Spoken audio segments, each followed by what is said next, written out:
Hello! Good evening and welcome.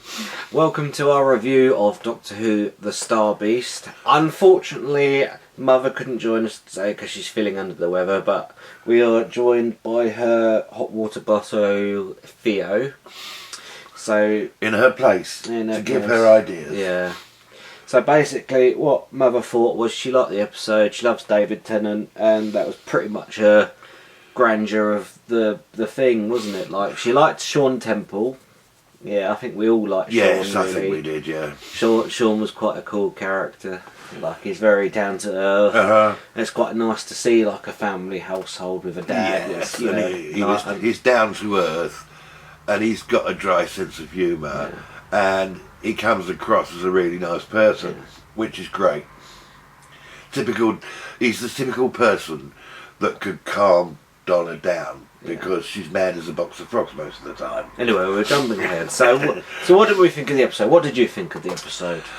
Overall, I liked the relationship back between Doctor and Donna Noble. I didn't think it had lost its essence, and she was exactly the same before she got her memory back and after she got her memory back, and I thought it was a nice consistency. I always loved their relationship, it's great, but I feel in places the Doctor was a little bemused, as though like sidelined almost, as if he was no longer quite in control of what was going on, and he didn't really know. Yeah. At the episode, we're going off a bit anyway. In general, what did you think of the episode? Do you think it was alright? Do you think it was good? I liked it, apart from a few inconsistencies. Yeah, we'll get to the pros and cons later. I liked the episode, I liked the action, I liked the relationships, I liked the story, although it wasn't very involved. It was quite a simple story. What should have been, for me, I liked the episode, I quite enjoyed it, but for me, what should have been the A plot seemed to get pushed to the B plot, and we'll go into that later. But generally, all three of us liked it. Yes. Theo's. I think they missed an opportunity by giving some clips of Wilf in some way. Yeah, I feel like they should have had Wilf in the first episode. Obviously, we know Bernard Crimmins has filmed scenes for the special. I don't know if he filmed everything, and I hope to God they haven't cut his scenes, because that would be tragic if they have cut his scenes and it's the last thing he filmed. But we're hoping Wilf will be in it. Hang on, let's just slightly move this over because you keep coming out of frame. No, that's good, way. Yeah.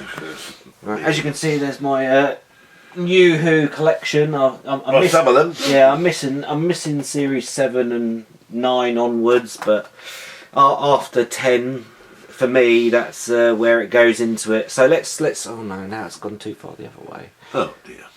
This is very impromptu, our review. So let's always. So let's, for me, go into the background of Doctor Who. Obviously, I've literally grown up with Doctor Who. I grew up in reruns of original Doctor Who, which is now considered classic Who. So I've known all the Doctors from then. My favourite Doctor was Tom Baker. From New Who, obviously, my favourite Doctor is probably going to be David Tennant, because closely followed by Matt Smith. Oh yeah, I did like Matt Smith as well. I liked Eccleston, but out of all the new male Who's, he's probably the weakest. I liked Capaldi quite a bit as well. Eccleston just felt like, don't get me wrong, I liked Eccleston, but he just felt like a bloke. Yeah. It didn't, like a tough man. Yeah, it didn't feel like an alien. Yeah. And then we had Jodie Whittaker, who I like in other stuff, but I didn't think she was right for Doctor Who. And then you had Chris Chibnall, the writer, who I thought personally butchered Doctor Who. You could have got with his storyline, and this is not to anyone that enjoyed that. I'm not saying. Sorry, can you excuse me? Back to where we are. So yeah. Anyway, so not to anyone that enjoyed Jodie Whittaker's era, because I'm sure there are people it is, but to me, it didn't really tickle my fancy. And then there was the it quite worked. Yeah, and then there was obviously the big one, which was the Timeless Children, which for me destroyed the whole history of Doctor Who. To me, William Hartnell will always be the first Doctor, and I don't care. Who says what? Yeah, who says what on that? William Hartnell is the first Doctor. And yeah, anyway, that's the backstory of there. So now we go into the specials, and while I enjoyed this episode, I would say, to me, it didn't. It just felt like an average art, because that's another thing we've got to talk about as well. We've got David Tennant back, we've got Catherine Tate back, and obviously we've got Russell T Davies back as the lead showrunner, who brought the show back in the first place. So, to me, this episode it didn't feel like a 60th anniversary special to me. It just felt like a generic RTD episode. I mean, don't get me wrong, the visual effects look great. Yeah. I love the new TARDIS. But there was nothing grabbing me. And I know this story, I think this is where the A and the B plot gets a bit mixed up. Because obviously the A plot is based on a comic strip from the 1980s. And everyone that's saying, Beat the Meep is based on E.T. It's actually the other way around. Beat the Meep was created before E.T., funny enough. So you can talk those influences up, the War Hill. But it was obvious, though, from the start, when he was so lovely, that he was going to turn out to be the evil one I found. That's one thing we will get into. You said he. Oh, but God. We won't talk about that.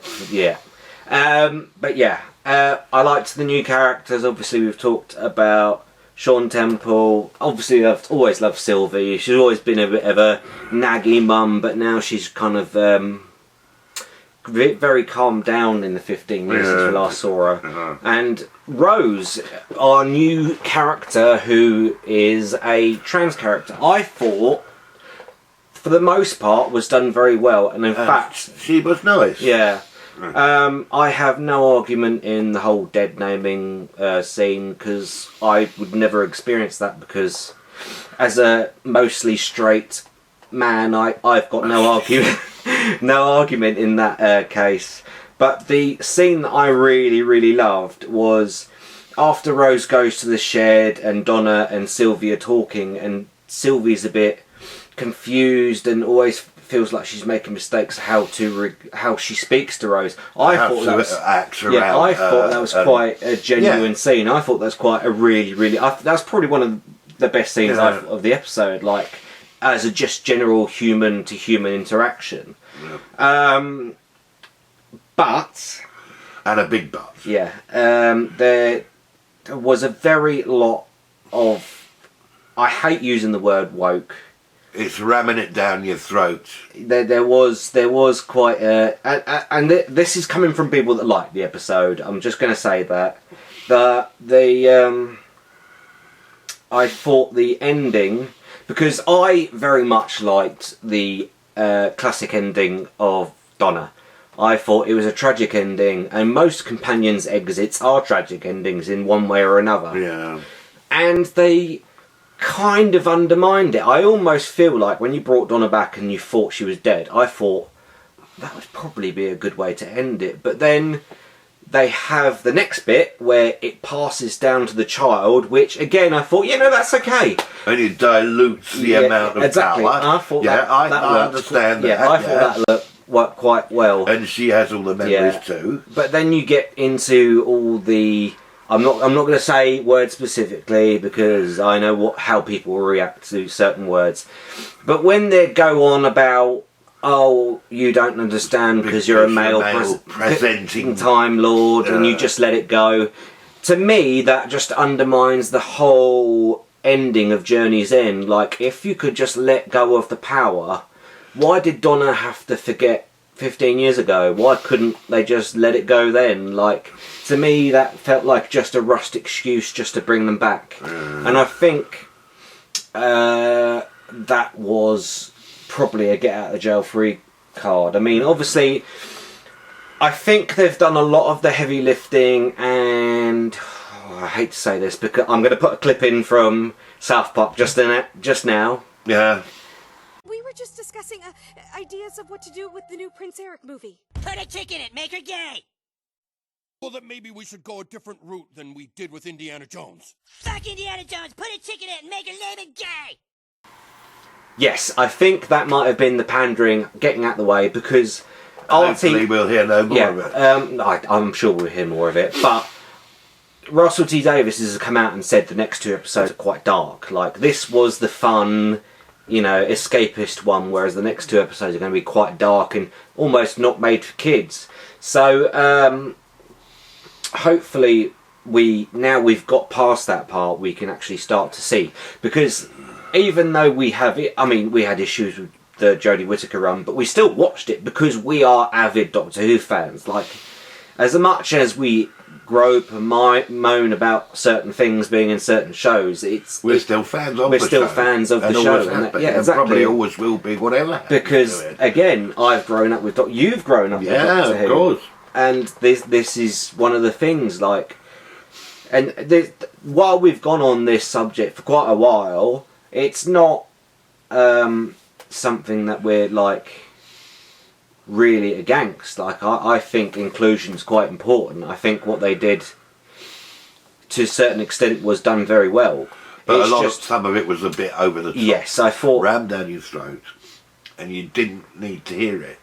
Well, not needing to hear it, but the whole ending of the episode was pretty much, that was the solution, and I thought that was a bit of a cop-out, to be fair. It almost felt like when Donna and Rose were talking to the Doctor, they were just kind of slapping him across the face a bit, and it felt just a bit unnecessary. Talking down to him, belittling him as being a man. But again, this is only like 10% of the episode. The other 90% of the episode we really enjoyed. Apart from a couple of silly things. Oh yeah. God, yeah, that's another thing as well. The roads. So when the ship goes down and the dagger drive starts destroying all the roads, and then suddenly they reactivate the Dr. Donna. They destroy the ship, and then all the roads just magically fix up, heal up somehow. Yes. Yeah. And I've got another really, really big issue. And this issue has got nothing to do with Rose at all. It's to do with the sonic screwdriver. And its magic new abilities. Yeah, which seem to be almost... way too overpowered now. I can get over the fact you can turn it into like a little viewing screen, but making force fields out the sonic screwdriver, that was just too far. Because now whenever the Doctor gets into a gunfight, or is trapped in like a firefight, when they go... almost against the Doctor in the first place, because he never has weapons. Yeah. Or never shoots. A shield, you could argue, is not a weapon. But then a writer's always going to run into the issue. The Doctor's never going to be pinned down again, because he could just make a force field. Sure, it took him like 30 seconds to make it. But... I just thought the sonic stroke. I like the design. If you notice, it's a mixture of 10, 11, 12s, and I think a little bit of 13s, all into one sonic screwdriver, which I quite liked, and that's probably where they're going with the 60th. But again, it was for me a good episode, but not a good 60th special, and I think it's good we've got 2 more episodes coming, because if this was it, I would have been disappointed. But because it's only the first of 3, it gives me more of a hope that we could see something big. And we've seen a lot in the trailers that hasn't happened yet. Like, obviously, we haven't even met Neil Patrick Harris as the toy maker yet, which I'm really looking forward to. Because even though the Celestial Toymaker was supposed to come back for the 6th Doctor's 2nd series, that never happened, and they made Try the Time Lord instead, we haven't seen the Celestial Toymaker since William Hartnell. Really? Yep. Is it that long? It's been that long. So, it's going to be very interesting to see what they do with the character. So, I am very much looking forward to seeing where they go. Obviously, you have not seen Sex Education. I have. Yeah. So, I've had experience... I've seen clips. Yeah, I've seen... so, I've had experience with Shooty Gatwa. And I can tell you, he's hilarious. He's so funny. I loved Sex Education up to a point. But I thought the 4th series overdid it.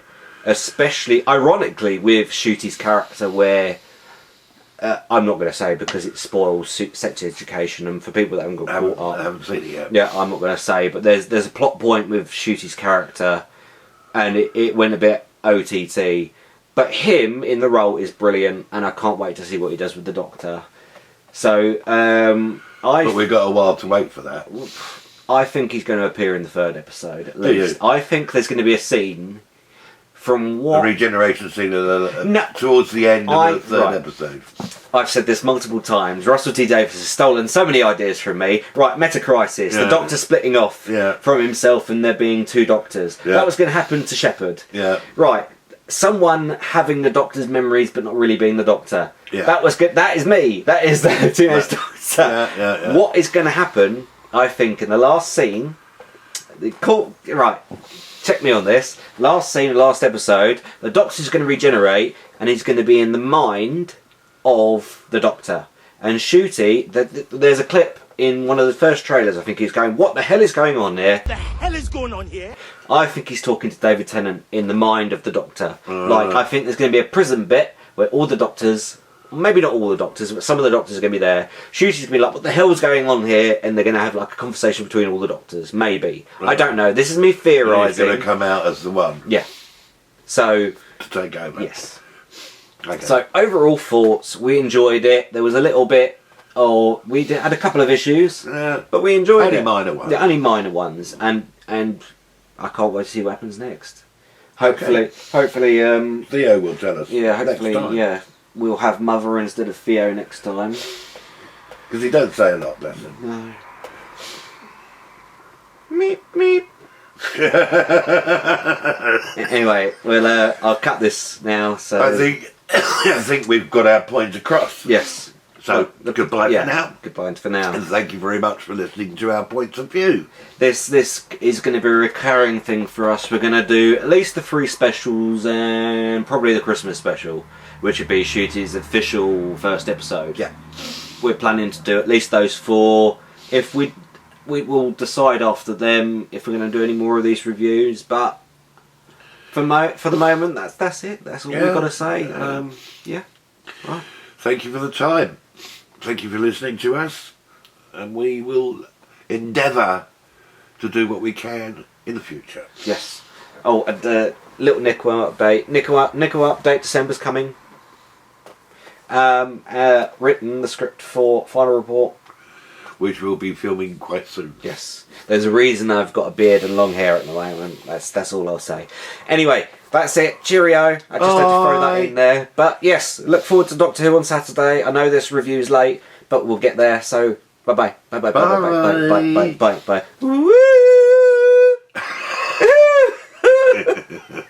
Sound like somebody stuck a finger up your... I'm cutting that.